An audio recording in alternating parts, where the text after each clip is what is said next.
I'm driving all the way to this corporate IT office. It's all decked out. And then I wait and I sit there all day for 8 hours and then I'm allowed to go home. But then I woke up the next morning and I did it again.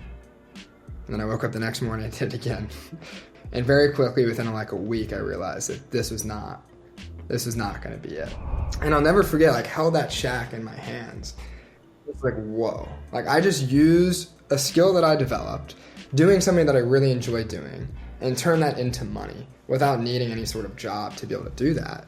And that was like the first moment that I like realized that, hey, I can actually maybe build skills and use those to make money without needing to be in school, without needing a traditional job. All right, what's going on, ladies and gentlemen, boys and girls? Welcome back to another episode of the Remote Closing Academy podcast. And I don't know if those snippets hyped you up as much as it did me just listening to them back, but guys, I'm really excited for you guys to listen to this episode. This person we're talking to he went from, being in college, right, getting a really, really good internship and making the decision of like, do I continue to do that? Or do I go out and do my own thing knowing that I'm going to really achieve the goals that I want to by doing that despite the discomfort? So if any of you that are listening to this have ever felt that way in any way, shape, or form, trick question, if you're in this entrepreneurial mindset, it's basically inevitable. So we talk a lot about that, his journey through the entire process and how he was able to go from a struggling agency owner all the way up to one of the best closers on the RCA team, which is no easy feat to take control of. So with all that being said, I can keep rambling on and on, but make sure to sit back, relax, and enjoy today's episode. Without further ado, we're going to talk about a ton of stuff in this episode. So first of all, John, welcome to the podcast. Thanks, Aaron. It's a privilege to be here. I'm excited. Yeah, man, I'm really excited. So John is actually a closer on the RCA team. And just so everyone listening knows, the majority, if you've listened for a while, the majority of these podcasts is we do kind of like success stories with people within RCA. And every about 5 to 6 episodes, we want to bring someone from the team who is like actively every single day living and breathing remote closing and sales, just to bring in, obviously learn more about them and their story, but also just like the tactical of like, what can someone do on a day-to-day basis to get better at being remote closers and setters. So before we jump too deep into all that stuff, just how we usually do, let's rewind the clocks back before, did you go to college? Like, what'd you do for school? Like before all the sales stuff, who was John? Yeah, so we're going back. Yes, sir. So yeah, like my whole journey, I guess I would say started through high school. I did pretty well in school. I was super involved in a lot of our IT clubs, and like I ran out a lot of them actually and led them in school. And I was in all the web development classes and IT classes, and I got super hyper involved in that. And I was just hooked. Like that was the path I was pursuing. It's what I was going to do through high school. It's what I was going to go to college for. Like my dad's a software engineer, so that's the path I was sort of replicating as well. And I remember one day I rebuilt a website for our school club. And out of the blue, like 2 days later, I got an email. One of my buddies, his dad emailed me. Just my school email. He's like, hey, I saw this website that you built for this club. I actually run a business and I need a new website too. I want you to build it for me. I was like, cool, okay, that'll be fun. So I'll never forget this, man. I built this website. Like I was meeting with him in person. I like built it all out. We met multiple times and reviewed it, made adjustments, and then I delivered the thing. I was like, awesome, that was super fun. Here it is. And he's like, all right, John, how much do I owe you? Oh, snap. So you you expected to do it just pro bono. Yeah, I was just having fun, man. And I was like, well, I don't know what to say. Like, how do I answer that question? And he wrote me a check for like $1,200. And I'll never forget, like, held that check in my hands. Nice. It's like, whoa. Like, I just used a skill that I developed, doing something that I really enjoy doing, and turn that into money without needing any sort of job to be able to do that. And that was like the first moment that I like realized that, hey, I can actually maybe build skills and use those to make money without needing to be in school, without needing a traditional job. And that's where everything sort of clicked for me. And I got really, really hooked on that feeling. And like, I loved learning. Like I was going home after school and like learning how to write code and build websites instead of hopping on Xbox.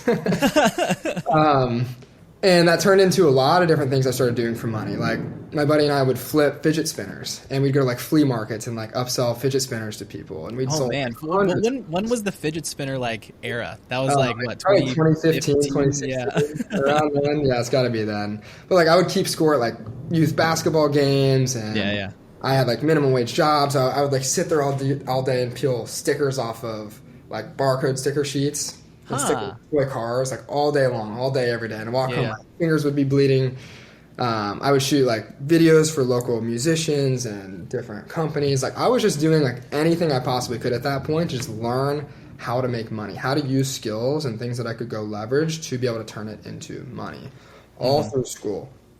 And I transitioned then from graduating high school, and I got an opportunity actually to take a big time corporate IT internship right out of high school. And that was like a big moment for me. It was like, whoa, okay, cool. Like we're rocking here. Like this is everything I've been working towards. Yeah. And everybody around me is like, wow, John, that's so awesome. Like not many people get that kind of opportunity. They were all gassing me up about it. And I took it, and it was cool at first. It's like I get to wake up early. Like I'm driving all the way to this corporate IT office. It's all decked out. I walk in, I like learn how to clock in. And then I wait, and I sit there all day for 8 hours, go through orientation, and then I'm allowed to go home. I was like, okay, cool. But then I woke up the next morning, and I did it again. And then I woke up the next morning, and I did it again. And then I woke up the next morning and did it again. Yeah. 45 minutes to an hour commute there and back through traffic on the highway. And very quickly, within like a week, I realized that this was not going to be it. Yeah. And all of that excitement at first turned into like, oh, geez, like, where is this going? And I would look around at these people in their 50s, 60s sitting in the office and have been there for decades. And I'm like, I became terrified of becoming that. Like, I did not want that to become my life. And it was very much a moment where I realized that the things that I thought I was supposed to want out of my life weren't actually the things that I truly did want. And I feel like a lot of people experience that at a certain point, but it was an earth-shattering moment to me. And I'm very fortunate that I realized that so early on, because this was between my freshman year of college and sophomore year of high school. And then that transition into going to college then. And I questioned everything about what I was doing. I was getting a corporate IT degree to go do that. I ended up changing my degree. I started going to school. And I did well there too, but my head just wasn't in it. Like I was no longer engaged the same way. It's like I not only learned that I could use my skills to make money, but I also learned that the path that I was on wasn't really going to lead me to where I wanted to go. Yeah. And I'll never forget, like I had this journal entry where I listed out 3 things that I truly valued and wanted out of my life more than anything else. The first was location freedom. Never wanted to be in an office, never want to have to commute somewhere, drive an hour in traffic to be in an office. I want to be anywhere in the world and be able to make money. 2 was time freedom to work on my own hours. I don't want to have to clock in at a certain time. I don't want to be told when I'm allowed to leave. Like I can manage my own time effectively and produce. And number 3 was financial independence in the sense that I can be paid based on the value that I actually produce, never having a set salary or hourly rate where I'm trading time for money. If I do well and excel, I deserve to be compensated for it. If I suck and I'm not performing, then I don't deserve to be paid. That's the kind of compensation that I wanted. Yeah. And I looked at those 3 things and I said, okay, cool. Like what in this world of like college and pursuing a W-2 employment career can give me those 3 things? And tell me if you know of any, Aaron, but like I couldn't find them. Yeah, it'd be hard to find. So that's when things like really became serious because that was the moment where I realized that I had to actually go a different path. Like there wasn't an alternative option. And then like probably a lot of people who watch this podcast, I just got hooked into everything popping up on my news feed and ads. I was on every email list. I clicked on every ad. I watched every webinar. I started an affiliate marketing business. I started a drop shipping business. I almost got into Amazon FBA, network marketing. There's videos of me out there 5, 6, 7 years ago, like posting YouTube videos out of my parents' basement, trying to be a YouTuber. Like, man, I did it all. And I realized I whittled it down to like wanting to start a marketing agency. And I had the opportunity to invest a lot of money into a coaching program then to start a marketing agency. And this was coming off of investing in like 5 or 6, probably $1K, $500, $2K courses. Where I would just show up, get some training videos, a pat on the back, and told good luck. And I'd be like, what the heck am I supposed to do with that? It's like, I'm a 19-year-old kid. I have no idea where I'm going or what I'm doing. I have no support. So I just failed every time. And I realized the value of investing in coaching instead of just a course at that stage. So I reach out and I'm ready to buy this coaching program. But I had nowhere near the amount of money for it because at that point I was pretty broke. And it was really frustrating, and I had to figure out how to make it happen. And I went to my friends. I'm like, hey, I'm looking at this program. And, like, for that business, it was going to be probably $14K all in. And I'm like, what should I do? They're like, oh, don't do it. It's a scam. Like, exactly. So then I went to, like, some of my adults in my life that I maybe looked up to and wanted to seek some counsel from. And they're like, oh, don't do it. It's a scam. They're going to take your money. Same thing. I was like, you know what? I'm going to go to my entrepreneurship professor at my university, and I'm going to go talk to him and see what he has to say. You know what he told me? You want to guess? He said, invest in the skills, invest in the people, and don't listen to people that aren't to where you want to be. Nope. Oh, did he say it was a scam too? Yep. Yeah, you made that. well, he's your professor. Yeah, so I assumed that. Yeah. And that was a weird moment. See, that's what I thought he was going to say. And it was a really interesting moment for me again at that point, because that was a moment that I really internalized that, like, up until that point in my life, I constantly would shell out the guidance and authority of making decisions in my life to people that I looked up to or people in other positions of perceived authority, whether it was parents, mentor figures, teachers, coaches, professors. And nobody gave me the answer that I really wanted. So in that moment, like, I had to realize that if I'm going to make decisions to propel my life forward, it needs to be able to come from me, and I need to be able to take charge to know what's best in my own life for myself and not seek that counsel anywhere else. And I did it. And I went to that company. I was like, hey, I don't have a lot of money. I can't afford this thing. Here's the money in my bank account. Here's the money for the program. It was like here versus here. And I'm like, I will literally give you every dollar I have. You give me a shot, and I'm going to show up, and I'm going to perform, and I'm going to pay this off. And they let me do it. I actually just looked at it the other day. I have a video that I took of me, like, with the invoice pulled up on my screen. I'm like, this is the start of a new beginning. And I press pay, and my bank account goes to $0. And at the same time, I had a return letter in my inbox to go back and intern another summer at that company. That's something that I missed earlier. So it was a decision that I was weighing. Do I return to that internship for the next 3 summers? Guaranteed job out of college then, job security, salary benefits, the whole 9 yards. Or literally drain my bank account to $0 and go all in on trying to start this company. And that's what I did. And it was wild, man, because at that point, success was the only option. It didn't matter how long it took. It didn't matter how hard it was going to be. It didn't matter that I was dead broke. Like, I was committed. I had flipped the switch and then broke it. That was it. While I'm a full-time student as well. So long story short, like, I'll try to get through this pretty quickly then. I struggled big time. I sucked, man. There were some things I was really good at, and there's things I really sucked at. So, like, with a business like that, you got to learn a lot. Like, you know this probably better than a lot of people. It's like, not only just creating the company and finding what industry you're going to pursue, but then it's going out there and generating interest and know what services you're going to offer, and then set the appointments, and then take the calls, and then close the deals, and onboarding, and then setting up campaigns, and then fulfilling, and then client relationship management, and check-in calls, and sending reports, and billing, and operations, and hiring a team, and all these different things. There's 100 skills, and if you're mediocre at one, then you have a mediocre business. And what I was really good at was setting sales calls. I loved it. I could go out there, and my LinkedIn was popping off. I was taking probably 30 sales calls a week on top of being a full-time student living on campus. And I didn't close any of them. So, guys, like, I want you to understand, because this is obviously about remote closing. And Aaron, I don't know if you know this or not, but, like, sales was my kryptonite. I could not communicate. I was like an IT guy. I love working at a computer. I could not communicate effectively. It took me 126 scheduled live sales calls. Not cold calls, like scheduled appointments, show up like this on a Zoom call, go through an offer, try to close the deal, and be told no. 126 in a row before I ever closed my first real paying call. You had me beat, because it's funny. I used to tell when I was a coach in one of the last programs that we were both a part of. I used to tell the story all the time of people would, like, jump on sales calls and, like, they would do some prospecting or whatever.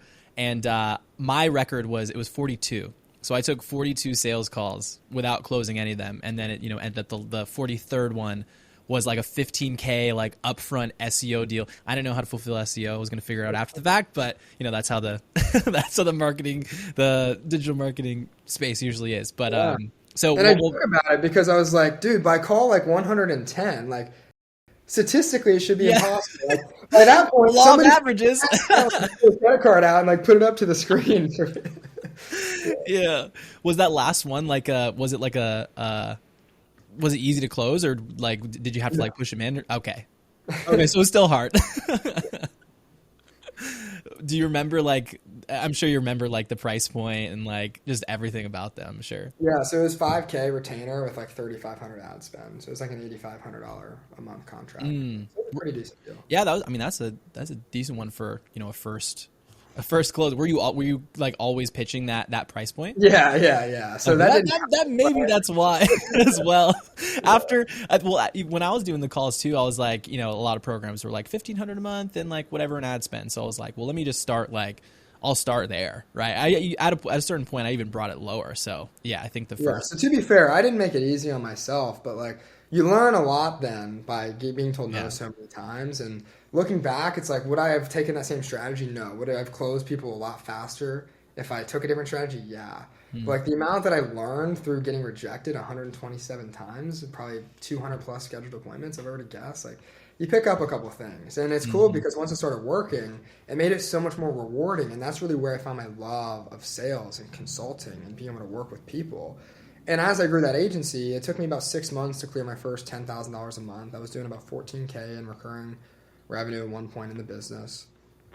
But I hated it, to be honest. Like it was super stressful. I was working so much. Like it was hard to deliver for clients month after month after month. And the sales was the only part that I really loved doing. So ironically enough, I booked a call with another coaching company to try to help me solve some of these other problems. And this is probably 5 years ago at this point. And the guy that was on the call with me was Mr. Cole Gordon. So this is back when he was a remote closer himself in the industry before this company existed. And that's how I met him. And again, I couldn't buy that program because I was broke. But I remember walking off that call and I was just taken aback. I was like, wow, that was a powerful call. Like, what is that guy doing? Like, he's not running this business. He's not doing all the cold calls. Like, he's just taking Zoom calls. And that's kind of how I discovered remote closing. And then Cole, shortly after, we kept in touch. He started releasing his sales training for the first time. So I was one of the first people to ever consume his sales training content. I remember the day that he signed his first business-to-business clients in this business, this company. And I watched him build the whole thing from scratch, broke into the industry, became a remote closer, jumped to different offers over the years. And as they say, the rest is history kind of. Yeah, man. No, it's such a good story. And like, there's so many little and big things that I think a lot of people can like take from that, and a couple of just like follow up. So like that I think people will get value out of. So you said your dad was like in IT, and like that's kind of how you kind of like jumped into that industry, right? So what was his, like, was he one of the people when you decided to like start doing more of the like your own thing and invest in these programs? Like, was he like, what was his overall like thought about that? Yeah, my parents definitely weren't on board at first. I mean, when you go to them and you're like, hey, I got this idea to like give this guy on the internet 10 grand. It's like, yeah, exactly. But they just didn't really know much about the space, right? And what I tell a lot of people, because a lot of people deal with the issue of having immense support from their parents, is like they're just trying to look out for you and do what's in your best interest and make sure that you're not doing anything stupid. So like they struggled with it at first because they didn't really know what it was I was getting into. But I needed to make the decision on my own. Like, it's my career, it's my money. I was going to take the leap.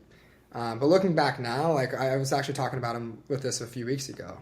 And looking back now, it's like the amount of like respect that I have from them and how proud they are of like what I've been able to grow this into is just incredible to be able to see. So like you gotta understand that people are looking out for you and they don't want you to do dumb things. And when you do things that are not normal and standard, especially when you're already on a path and succeeding at it and you want to branch off from that, like anybody would be like, dude, what are you doing? Like reevaluate for a second, because they just want to make sure that you're not doing something dumb.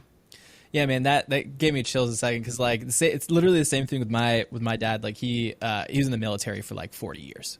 So like coming from, going to school and like knowing that like he's like college at 18 or you're out, type thing. Now obviously, they say that to scare you, but he didn't kick me out when I was 18. But I was like working in a restaurant and I was like doing this YouTube stuff, and even to this day, like kind of the same thing. He kind of understands what I do, but like I also just tell him that I like make videos and do some sales stuff on the internet. And he's like, all right, cool. And he sees, we're doing well. So he doesn't go too much deeper in that.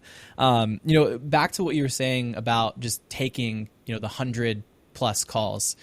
I think a lot of people, whether they're starting their own business, they're starting an Amazon FBA store, maybe they launch the first couple of products and they all flop, or they are starting their own marketing agency and they do 10, 15, 20, 30 calls and they're like, is this ever going to work? Like what was the thing for you that kept you going through all of that, through 30, 40, 50, 60, 70, 80, 90, 100, like what helped you through the whole thing? I mean, this is why. I mean, if I were to like pinpoint one thing that made me successful, if we want to call it that, like I'm still only at like level 2.4 out of hundreds. But like, if there's one thing I can look back on and attribute, it's just that it didn't matter. That number like did not matter in my brain. That number could have been 1,000. Like I would still be taking calls right now. Like, Yeah. it just didn't make a difference. Like, because I had no expectation. Like, I didn't put some arbitrary number on it. Like, I didn't need to have success overnight. Like, I was just looking back as you saw it, the video that I put on my Facebook of me, 7 years ago, was it? Mm-hmm. When I was doing, or 5 years ago when I was doing all this. Like, I was telling myself, like, I don't need to sign a client for the next 2 years. As long as I do it within that time frame and get one person to pay me money in the next 2 years, I consider that a win. Mm-hmm. So I just set the expectations so low and was focused on the process, not the outcome, to such an extreme degree that I just had the ability to follow through. Because when everyone's like, okay, I need to make X number of dollars by X day, and then they don't, then all of a sudden that makes you a failure. Yeah. Right? And there was none of that for me. It's that I knew I wanted to build the skills, and I needed the experience, and I cared about it so much long term that it didn't matter how long it took to get there. That's how I looked at the investment as well. I was like, it's a lot of money. I've never seen that kind of money in my life before, but I want to make millions and millions and millions of dollars over the course of my career. In the grand scheme of things, with the ambition and drive that I have and what I want to do with my life, like, this is nothing. It's a drop in the bucket. So it's always just big picture thinking that carries me through times like that. And that's easier said than done, but that's how I did it. Yeah. I was always going to ask, like, what, okay, so now we're in the mindset of like, okay, cool. We got to take a step back and focus more on the process. How do you do that? For someone that, like, I think for you, like, maybe something that helped was that you had, like, maybe not saying like a plan B, but you're like, okay, I have this skill set where, like, eventually I'm going to make money. But for someone that's like brand new, has no experience, like, how do you, and maybe they have other stuff going on, right? Maybe they have kids, maybe they are in extreme debt, right? Other things, like, what do you usually suggest for people to, like, how to trust, like, the process and work on the process? Yeah, well, essentially there's a couple of things. Like, one is you need to be in a position where you can have the opportunity to screw up and buy yourself time. Because I was very much, you could say, privileged in that aspect. It's like, I was a college student. Like, if I didn't make money for 2 months or 2 years, like, I would have still been okay. Yeah. So there are people that aren't in that position, and what I would say to those people is, like, you need to find an avenue that or put yourself in a position where you can have the grace to screw up and take time to be able to succeed. Otherwise, if you're racing against a clock that's impossible to beat, then you're setting yourself up for failure. So step one is you can't set yourself up for failure. And for a lot of people, that might mean you need to take a step back and, like, get an extra job or save some money and stash some money away to be able to be in a position where you are more likely to be able to succeed and not have that pressure. But the other thing for me that really helped me carry on in that is that, like, I was just so invested. Right, like, I didn't really talk about this much, but me making that decision was not easy. That was the hardest thing I had done in my entire life up to that point. Right, I drained my bank account to zero. The money that I was talking about earlier, I did all these odd jobs and, like, careers and minimum wage positions just to build up this little piggy bank over years and years and years of my life, and I drained it all for this. And, like, that gave me such a high commitment level that, like, I was so determined to make it work that it didn't matter. Like, I was all in. Like, I flipped the switch, like I said, and I broke it. And that was a big reason why. The commitment level was just there. I wanted it more than most people usually want it. So, like, if you really, really, really want it, you're going to freaking get it. And the final thing I'll add to that is that I was in a space where my commitment and work ethic was tied to my ability to get the result.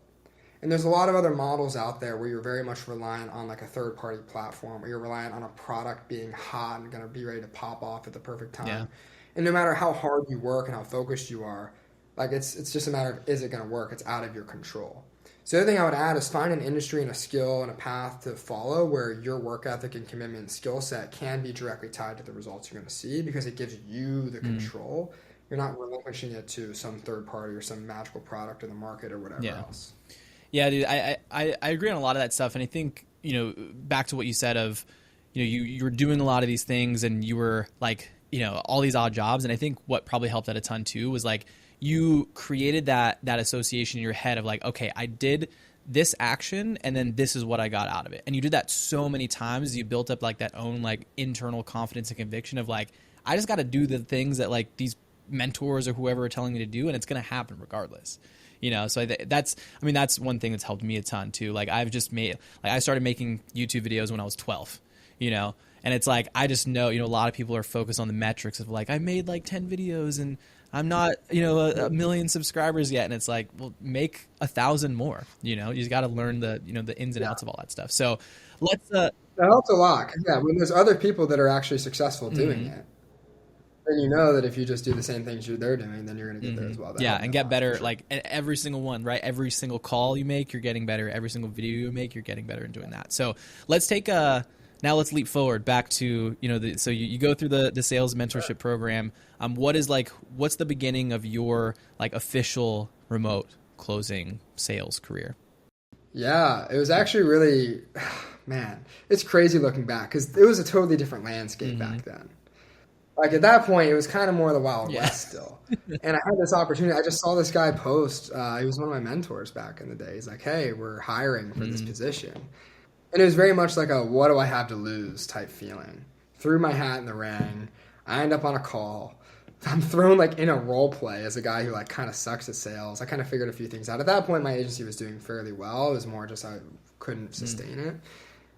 And like 5 hours later, I get an offer to join this team as a closer. Nice. And I didn't even really know about what remote closing was besides like my conversation with Cole, you know, and I was on that sales call before. And I was like, whoa, like what am I getting into? And I found myself then showing up on the sales meeting the next day or 2 days later. I get on board in this team and I'm like surrounded by vets, like people that have been in sales for years. And I'm this little 19-year-old kid who's like just learning the space. And it was super intimidating. But like that's where things really, really turned up a notch because I got to see what mastery looked like. And I got to replicate it and I got to be mentored by it. And very, very quickly, like gears started turning and I had a lot of success right out the gate. Because at that point, like when you're in the right environment with the right product and the right marketing and the right training to back you, when all that was kind of lacking in my own business, it's like you're kind of bound to have more success. And how can you not? So I think like my first month ever remote closing, I cleared about $7,200. Damn. There you go. While I was a full-time student, while I was still running my agency. Okay, so how many calls do you think you were taking like on a daily? 4 to 5. Okay. Dude, that's pretty hefty for like full-time student agency. Yeah. But I mean, I think that just goes back to like if you know you want something, you're like going to find the time and not make the excuse of like, "Oh, I don't have time." Oh, dude, I was like a full-time student for 2.5, 3 years while I was starting my remote closing career. And I had other projects that I was doing on top of that. Like I went through a season of life where that it was just my head's going down. I'm going to perfect this craft and I'm going to work extremely hard and sacrifice other areas of my life in order to set myself up for the life that I want to live. And that's what it was for years. Yeah. So you're on that current offer and you're doing, pretty well. Your first month you did 7,200. What happens after that? Exceeded that the next month. And then exceeded that again the third month. I'm pretty sure, I should go back and look, but I'm pretty sure month 3 I cleared 10K. The next month, like $3,000.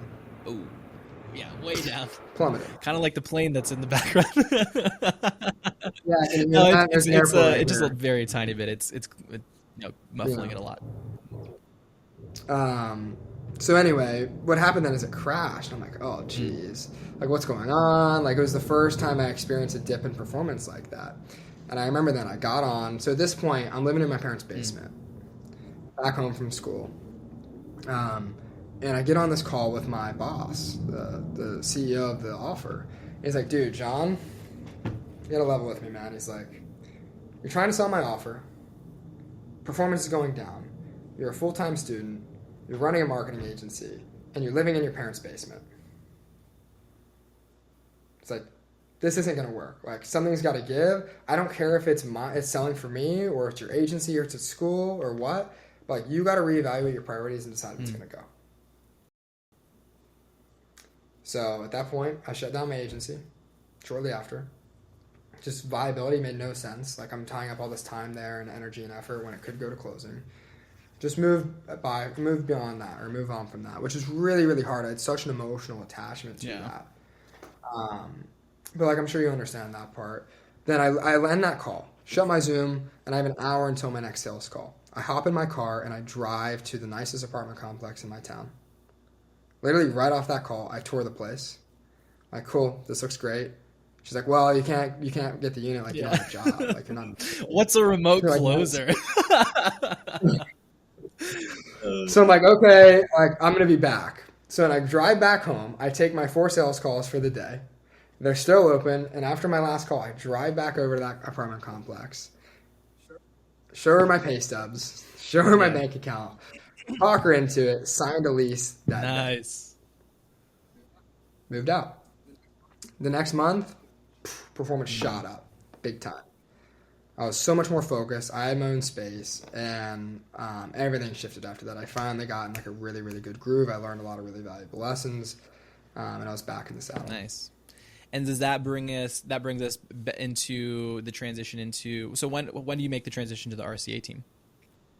Oh, this is still way Oh, before really? that. Okay, so this wasn't even the previous offer that I know you from.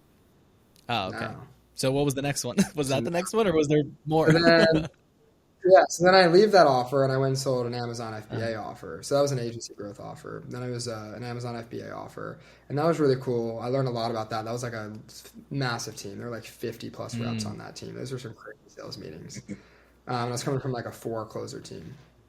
And then I transitioned from that into the offer with you. So I saw Cole made a post. And so Cole and I have been in touch for a while at this point. He's like, hey, we're looking to hire closers. And I shot him a message, and he connected me with somebody else from the team. And then that person connected me with Brian. Nice. And I hop on a call with Brian. He's like, yeah, we're looking to hire closers. He's like, oh, you sold that offer? It was a competitor of his. And literally 5 minutes in, on the spot, Brian hired me on to sell for his offer. Nice. And then that's when I met you. And I met a lot of other people now in the ecosystem. So when I sold that offer for, I don't know, probably a good year and a half, transitioned out of that to sell an e-commerce marketing growth offer. It's a $50,000 mastermind, and they had a couple of lower tickets as well, which that was cool. Like, it's pretty cool to sell a $50K offer. And then I got the call from Brian again after he'd been working with Cole for a little bit, and then came on to work with Cole. And at that point, that's probably been about 18 months ago. So because I think that's pretty unique with the 50K offer, because I think the majority of the people that we've had on the podcast, maybe 2 people were selling like 20 to 50K, but those were like back end offers. So what was your experience in that? Like, and we can talk culture. Like, was it the same commission structure? Like, we'll talk about that one because I think it's unique. Yeah, it's 10%. So like if I got a piffy 50K, it's like 5K commission check. Boom. But they also did installments. So like a lot of them would be month to month recurring. So like the cool part about that is that all these recurring commissions would stack. So like the first of every month, it'd be like, boom, big check hitting. And they also had lower ticket offers because not everybody could qualify for the 50K. And it was cool because like the person I sold for, he had a pretty leveraged like personality brand. So people who showed up, like they were pretty bought into knowing they wanted the mastermind. But if they didn't, then we had like a 10K and like a 4K, like lower ticket for people getting started in the space. So we could sell depending on what they needed on those calls. And that was pretty cool to learn that process as well. But culture-wise, I mean, it was pretty standard. Just like there wasn't anything outrageously different than any other team. Volume is a little bit lower though, right? So if you're going to sell that big of an offer, there's not going to be as many people. So you're getting larger commissions, but you're just taking less calls. Was it? So that whole span, like that was probably about 2 to 3 years of like going to offer different offers. Within the 50K one, was it like, what was your like top like commissions in a month? Oh, not as much as you would think. I think my biggest commission month there was only like 12K. Okay. Yeah, because so that's actually a really good point because a lot of people, at least, in the YouTube comments and stuff, will say like, is it beneficial to sell like a higher ticket or lower ticket? And like you would think, 50K offer, but like you said, like volume is way less because the clientele are way fewer and far in between. And here's the other thing: is it would have grown because there were a lot of people that would do installments over a year, and those would have compounded. But I was only there, I think, 2 or 3 months before I walked away. And then from there, you jump into RCA. Yeah, and that's where things really cranked up. Yeah. So okay, let's talk about that. We're in the RCA spot. So you jump into the team, and so remind me, how long have you been on the RCA team? Was it about 18 months, maybe a little less? Yeah, because I think we almost joined around the same time. I think maybe a little bit before you, maybe. It might have been like Yeah. August. Well, I know like I was kind of like part time for like a good amount of time. Then Cole finally he's like, Yeah. hey, like come on more full time. Um, so what was your experience jumping into that? Like because even at the time too, RCA was still kind of getting ramped up in terms of like the sales team and stuff. So you kind of got in like the perfect pocket. So I guess just overall like first experiences, like what was the ramp like? So it was really hard because like I got this call from Brian. He's like, "Dude, you looking for an opportunity?" When Brian reaches out, it's And always something. oh, geez, like how you can't say no to Brian and Cole. Exactly. It's like, and I'd been seeing like what you guys were doing and building, but like the first month and a half I was on this offer, I became the top rep on the Mm. team. I'm like, I'm riding high here. Like I feel like I'm Let's crushing go. it. Like I don't know if I'm looking for anything to change. Um, and I was also a little bit intimidated of like how intense it was going to Mm. be because like I knew the caliber of people in the company, and I was scared about that. So like literally, I was like, dude, I don't know. Like I can't commit. Like, I didn't tell him yes on that call, and he's like, dude, you got to talk to Jared. Jared, by the way, episode I think like 14 or 15, also from one of the previous offers. So back to like the whole Yeah. small world thing. So you talk to Jared. Because I had worked with Jared previously, and he was now on Yep. Cole's team. And I hop on with Jared. He's like, basically, dude, you're doing me dirty. It's like, you gotta like step up to the plate and stop Oh being man. scared and like take it. So I call Brian up, and he's like, dude, like, like, dude, you know what? I'm gonna take it. Like, I'm ready to go. Like, I'm all in. Let's do it. Come on board, and like, I'm all excited. And I show up to that first meeting, and like, I'm like shaking. Like, I just saw like how dialed in these people are, and I feel like I'm on top of the world on this previous team. And it's like, whoa! I just went from feeling like the top dog to like, I'm just learning like how this space Yeah. even operates. Like it put into perspective so much, and part of that was really uncomfortable for me because I felt in fear in a lot of ways, but it was also really exciting because through this entire journey, I've always embraced when I feel like the Hmm. underdog and have to learn to claw my way to the top. And slowly over time, that turned into more and more excitement and confidence. And I loved the intense pace. I loved the intense culture. And the amount of growth I experienced in the first year on the team with Cole probably equal or exceeded the growth that I experienced in the past 3 to 4 years of building everything else I was doing. So it was crazy for sure, but like it was also incredible at the same Yeah. time. And I felt so connected to the offer because like remote closing is a thing that changed my life, right? It's the thing that got me to this point, and being able to hop on the phone with people who go through all these experiences that I was going through and who needed this thing to be able to change their life, and I knew exactly what they needed and how they could get there and if they were the right fits. Like the alignment I felt to it was so Yeah. high. The connection I had with the team was so high. The leadership that I saw here was absolutely incredible. And I just knew that like this is a place that I'm going to be calling home for a very long time. And as somebody who sold multiple different offers and run multiple different companies and always felt this constant switch and change and evolution, it felt very, and it still does feel very calming and exciting to be part of an organization you just feel so deeply connected to, and you know you're going to be able to be with for a Hmm. long time. So over the past like year, 18 months of kind of ramping into it, and you said you experienced a lot of growth. What were like maybe some of the things that you would maybe tell someone that is like was in the same position where they're either just getting started with remote closing or they have been doing it for a while, but they are going to step to that next caliber team, whether they're like, hey, I want to apply for RCA or I want to apply for Grant Cardone's team or I want to apply for Tony Robbins' team. Like, what are some of the things that you would say to someone that is also in that same spot where you were, where like you're kind of nervous, you're like, I'm going to be at the bottom of this team, but what would you say to someone like that, just to give them some encouragement? Some encouragement or reality? Both. I'd say, I'd first say strap in. It's like if you want to play in the big leagues, like you got to be ready to play in the big leagues. And that was a reality check that I had to give myself. It's like, okay, if I'm gonna go do this, like I gotta to do it, and it's gonna come with stress. It's gonna come with a lot of commitment. It's gonna come with a lot of time. Like you have to grow into the kind of person that can perform at a different standard. It's like, hey, if you're gonna be pulled up from Little League Baseball to the MLB, it's like those pitches are gonna be coming in a lot faster, and you got to be ready to be hit Hmm. by them, and you got to be ready to hit it out of the freaking park. So like it's just really growing into the mindset of like embracing the discomfort. Because the reality is, like, everything that we want that we don't currently have in life naturally will exist outside of our comfort zone. That's why we don't have it. And we're also wired as humans to want to fight and fight and fight so hard to stay within our comfort zone. It's the biggest paradox of success. It's like you have to embrace doing things that suck and are uncomfortable and are scary in order to see the growth you want in life. So it's consciously committing to that, to leaning into that, to want to get your calls reviewed, to want to take very difficult criticism of your performance, to want to be called out on things that you're lacking on, and not taking that in a way of your ego being bruised, but in a way of seeing opportunities for growth and development. And then to be willing to do that very quickly, right? To not make the same mistakes twice, to take notes, to listen intently, to ask a lot of questions.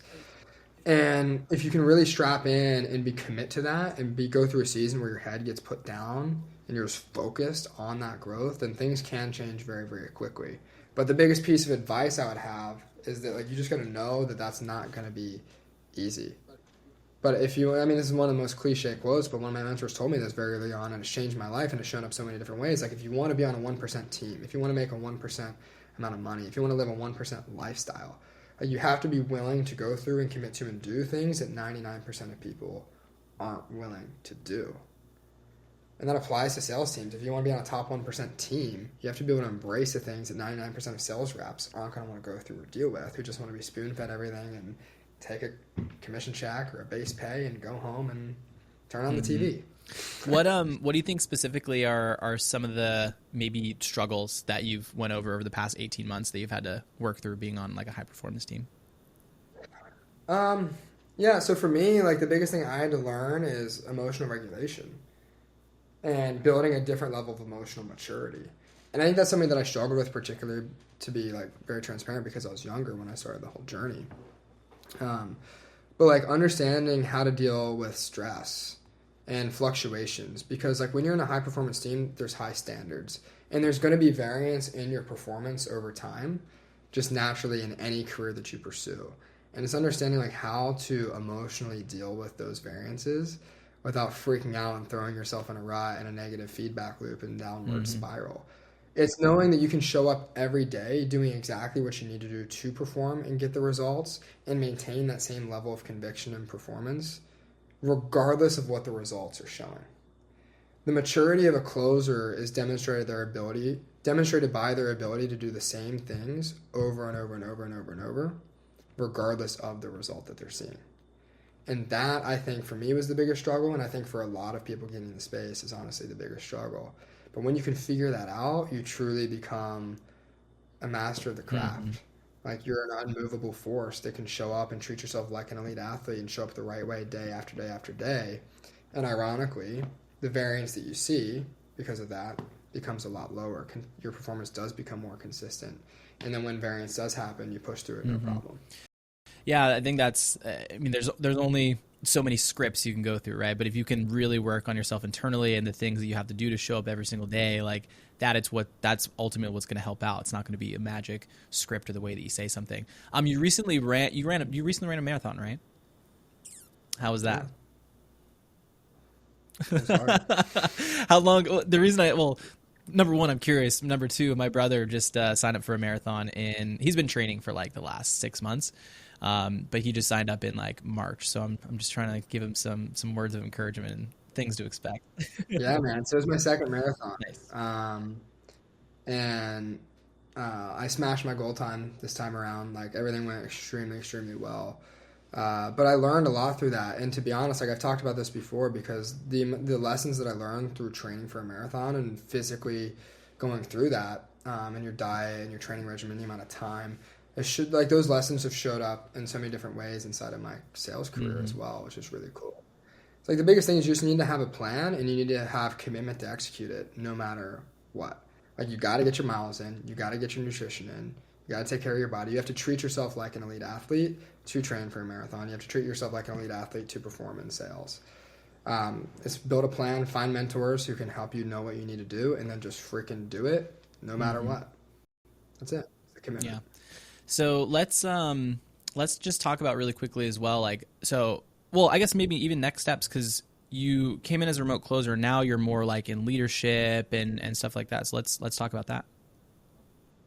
Yeah, a little bit. So that's sort of what the transition is been, is getting more and more leadership roles and helping train other people and more coaching opportunities.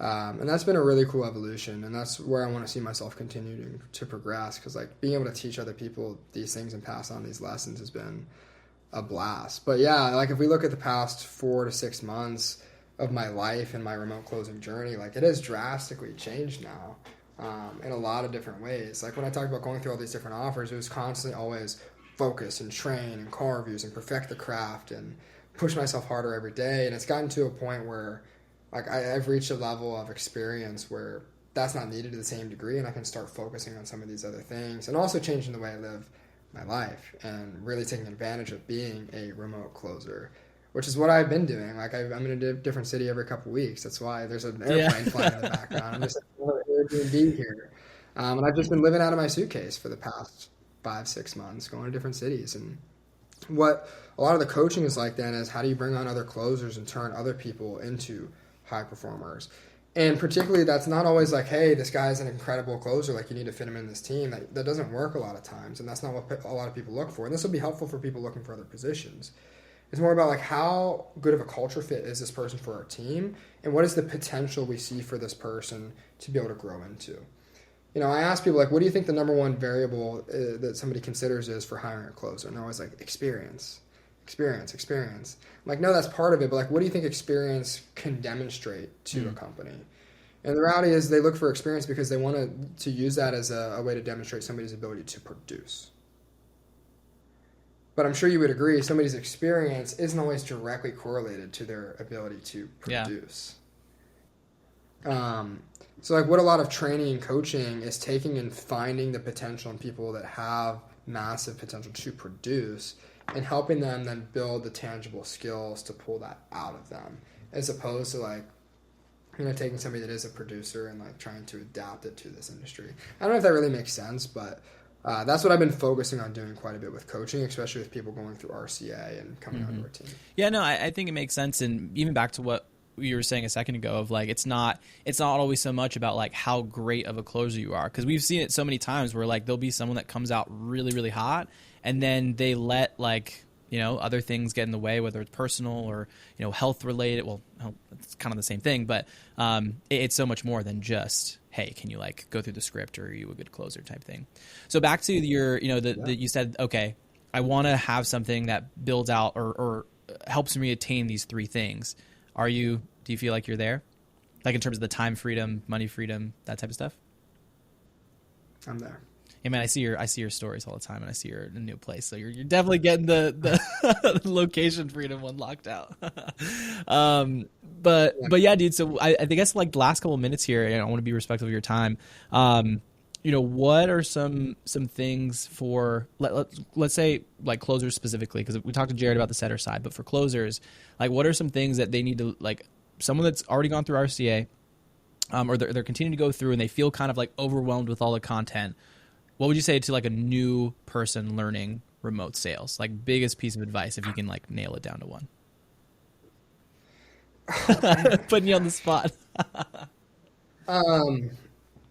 Okay.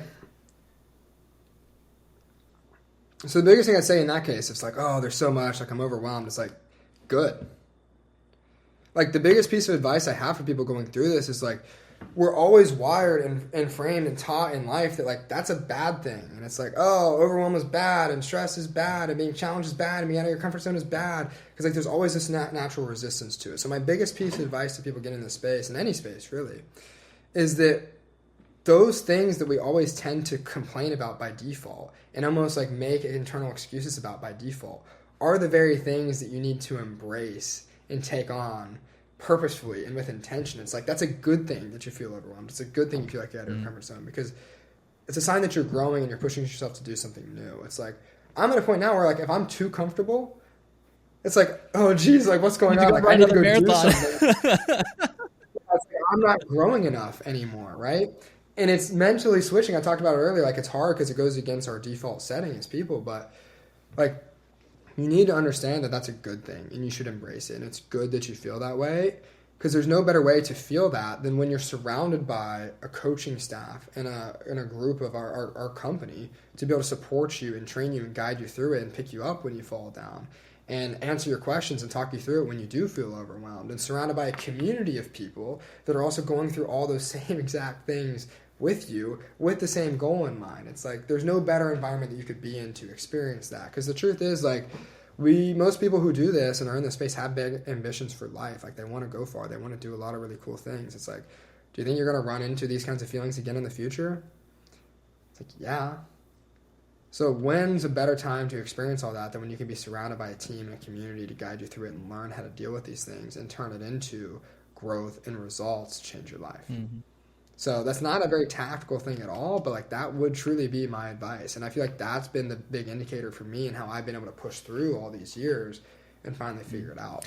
I asked the same question to Jared. I'm interested, or I really ask everyone, because, you know, I think the being in the day-to-day of remote sales, or just sales in general, right? There's a lot of people on the outside that I think sales still gets like this negative, like, I don't want to be a salesperson, or I don't want to blah, like that type of thing. Like, it just feels kind of gross to people. So what would you say to someone that's listening to this, that they are kind of in that same mindset of like, this sounds interesting, but I just don't want to be a salesperson? Like, what, I'm sure you get a lot of people on your calls too that are like, that have the same mindset. Yeah, I mean, it's just like, that's another one of the things that's kind of just the default way we think about a lot of things. It's not sales, because like sales isn't everything. Like, nobody's saying that Amazon is slimy because they're doing sales on the internet, selling products. So it's about the type of sales. Like, when you can sell something that you genuinely believe in with every single bone in your body, and you know that it's helping change people's lives. Like, is it slimy to be a nurse or like a doctor and help somebody save their life and make change for the better? It's like, no. Like, it's not about sales necessarily. It's about like what's being sold and how it's being sold. And in the remote closing space, what's so different about it is that we work with companies that leverage their influence and audience and give people the opportunity to reach out to them. Like, in the past 4.5, 5 years I've done this. You know how many cold calls I've done? 0. Door knocks? 0. And calls to Aunt Susie? 0. Like, marketing that I've done? Like, I'm not here like convincing people to buy, right? This isn't a convincing space. The way I describe the remote closing industry versus traditional sales is transactional. It's like, I'm convincing somebody to buy something and we're trading dollars for a product. The remote closing space is not transactional, it's transformational. It is not salesperson versus customer, like who's going to win. Either I'm going to close you or you're going to get away. It's like, it's you guys coming on the same side of the table and working together to analyze, what's the problem? What's the goal? Like, where are we trying to go? What do we want to change? Can we help you get there? And there's calls where if you can't, then you hop off and you say, hey, this isn't going to be for you. Like, best of luck, because guess what? You have somebody at the top of the hour waiting for you that you can genuinely help. So when you look at it from that perspective, like, it can't be perceived that way. And then when you get a call from somebody 3 months later that's saying, hey, dude, thank you so much for pushing me and not giving up on me and getting me into this program. My life has changed. I just quit my job. I'm taking my family on our first vacation in 5 years. It's like, tell me how that's slimy. I agree. Whew. Got me. Let's go, baby. All right, dude. We're at the top of the hour. I really wanted to like go more into depth of like just sales stuff. I was like just having this crazy idea as we're talking is I think I want to get like a ton of us from the team like one night or something and do just like an objection. Kind of was telling you about what we're going to do at the event. We just didn't have time. But just like objection handling masterclass, like once a month, maybe just like everyone get on a call and just like go crazy, just talking about sales setting. Like, I think that'd be a lot of fun. And you know, a lot of people listening would enjoy that. So on that note, I was going to go more into like some sales stuff, but we're going to have to save it for the next one. But I think we covered a lot of really, really good stuff in this one. So as I do like a quick like outro and that kind of stuff, just I want you to think about just what parting words, some of the last things you would say to someone that is either on the fence of jumping into remote closing, or, you know, maybe they're in a specific place in life, or maybe they were where you were, where they had a marketing agency, just something that you would tell them. So while you think about that, for those of you that are listening, so if you listen this far, we're 54 minutes in, or, you know, 50-ish minutes in, and you probably are interested somewhat about remote closing, what it is. So whether you're watching on YouTube or on the podcast, down in the description if you're on YouTube and in the show notes in the podcast app, there's going to be a link. It's going to bring you over to another page that just gives a little bit more of a breakdown of remote closing, overall what it is. Also, there'll be a different link if you're at that point, you're like, hey, I want to talk to like John. I want to talk to the team to learn how I can like really create an online income without having to start a business, product, or service, click the links down there. That'll be very easy to find those, and you can check it out. Again, no hard pressure sales or anything like that, just an overall conversation of what we can do to help out if we can. Very least, you walk away with some notes on a paper, and at the most we can help you, take the next steps and jump into remote closing. So all that being said, what you got? Yeah, man. So now that I got time, I have to give you an Exactly. answer, right? So there's a few things that I would say to somebody. So the first question is like, how bad do you want it? I think that a lot of the reason why most people don't really accomplish their goals is they just don't want it bad enough. It's like you have to have a relentless attitude to do whatever it's going to take to succeed. Flip the switch and break it. And then once you're willing to do that, you simply just need to find somebody who is where you want to be, who's doing the things that you want to be doing. You need to find a way to pay them for their time to teach you how to replicate it. And in my opinion, that's the biggest hack to life and success that exists. And if you're willing to do those two things, then there's zero excuse for failure, for not being able to change and building the future that you want.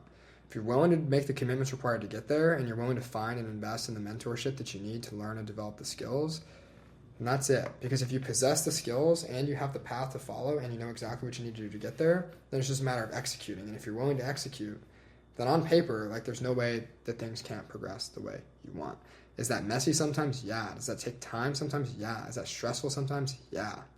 But if you're willing to do whatever it's going to take, sometimes it happens in 45 days, sometimes it takes a few months, sometimes it takes a few years. But change isn't just about the next 30, 60 days, the next couple of years. Change is about where you want the rest of your life to progress to. And when you think big picture, then you're always going to be one to step up and do the right thing to progress and never what's easy and comfortable short term. That's what I got. Boom. We're going to end it on that, guys. So, John, I appreciate you so much for hanging out with us for the past hour. I think a lot of people will get a ton out of this one. And for those of you that are listening, again, once again, description, show notes, links for you guys to check out, and subscribe here on the YouTube channel and also on the podcast as well to get updated when we have new episodes weekly. I don't think we've missed in 20-something weeks, so I'm not going to miss for you guys. We're going to continue to upload and give you stories from people that are seeing success here on the RCA, from RCA as well as on the RCA team. So, see you guys the next one. Aaron here from the RCA podcast. Talk to you guys soon. Peace.